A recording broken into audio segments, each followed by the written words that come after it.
আমি আবার আরেকটা পুলির রেসিপি, আমি কিভাবে পুলিটা করি আপনারা দেখুন। আমি এখানে 3টে নারকেল নিয়েছি, নারকেলগুলো আমি কুড়ে নিয়েছি, আর নিয়েছি এখানে 250 গুড়। আমি এবার এই নারকেল আর গুড়টা একসাথে একটু ভালো করে মাখবো।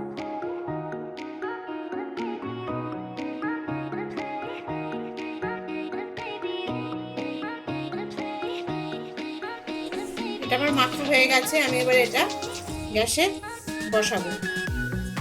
এটা আমি ভালো করে মাখানোর পর হালকা আছে বসিয়ে দিয়েছি। এবার এটার আমি একটা ভালো করে পুর তৈরি করব পিঠের জন্য। এভাবে আমি এটা নাড়তে থাকবো, ভালোভাবে এটা মিক্সড করবো, করে আমি এটা একটা ভালো করে পুর তৈরি করব। এটা একটু মিক্সড হয়ে গেলে, গুড়গুলো গলে গেলে আমি এর মধ্যে একটু খোয়া ক্ষীর দেবো। খোয়া ক্ষীর দিয়ে এটার একটু স্বাদ ভালো হবে। গুড়টা ভালোভাবে মিশে গেছে, এখনো পুরটা আমার রেডি হয়নি। আমি এর মধ্যে এবার খোয়া ক্ষীর দেবো। এখানে আমি 150 গ্রাম খোয়া ক্ষীর নিয়েছি। খোয়া ক্ষীরটা আমি এরকম করে গ্রেট করে খোয়া ক্ষীরটা আমি দেবো।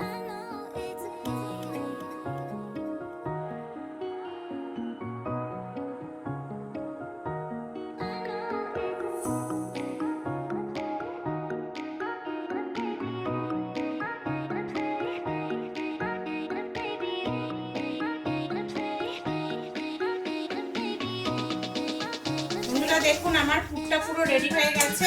আমার বাকিটা 10 মিনিট লাগলো এই পুরটা তৈরি করতে।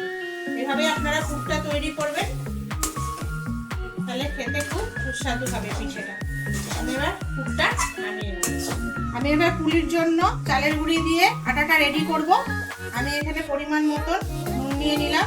জলটা আমার ফুটে গেছে, জলের মধ্যে আমি পরিমাণ মতন নুন দিয়ে দিলাম। আমি এবার এর মধ্যে 250 মতন চালের গুঁড়ি দিচ্ছি।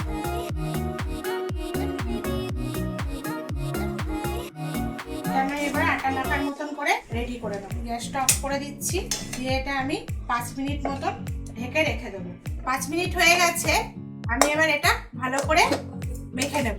এটা আমার গরম গরম অবস্থায় মাখতে হবে, তাহলে এটা আমার ভালো মাখা হবে না। মাখাটা আমার হয়ে গেছে। আমি এটাতে সেদ্ধ চাল ব্যবহার করেছি। সেদ্ধ চাল দিলে পুলি অনেক নরম হয়। এবার আমি পুলিগুলো গড়ে নেব।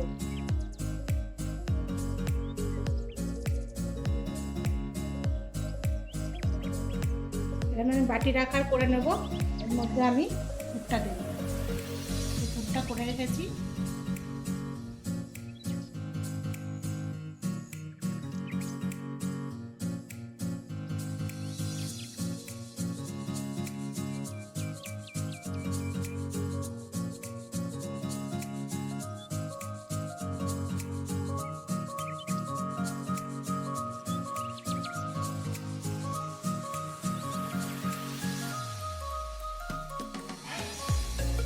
এভাবে আমি পুলির আকারে একটা একটা করে করে নেব।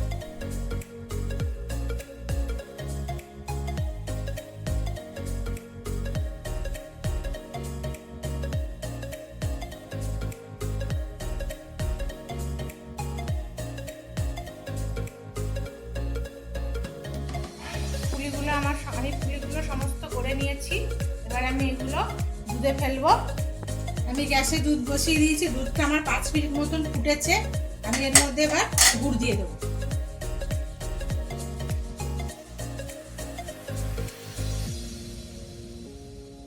এবার এটা আমি 2 মিনিট মতন ফোটাবো। 2 মিনিট হয়ে গেছে, আমি দুধটা আরেকটু ফোটাবো। দুধটা আমার একটু পাতলা আছে, আমি আরেকটু গাঢ় করবো। আর এইভাবে নাড়তে থাকবো, নাহলে তলায় ধরে যেতে পারে। দুধটা আমার রেডি হয়ে গেছে। আমি এবার এর মধ্যে পুলিগুলো ছেড়ে দেবো।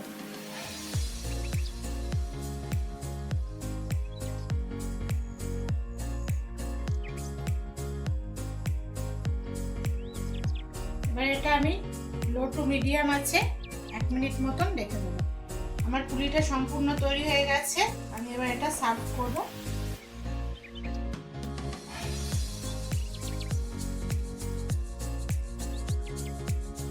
এগুলো দেখুন কত সুন্দর হয়েছে। আপনারা বাড়িতে এভাবে তৈরি করুন। সেদ্ধ চাল দিয়ে পুলি করবেন, খুব সুন্দর খেতে হবে এবং খুব নরম তুলতুলে থাকবে। ফ্রিজে রেখেও আপনারা 2 দিন খেতে পারবেন, ততক্ষণ নরম থাকবে। তো বন্ধুরা, রেসিপিটা ভালো লাগলে চ্যানেলটা সাবস্ক্রাইব, কমেন্ট আর লাইক করে দেবেন। সবাই খুব ভালো থাকবেন। ধন্যবাদ।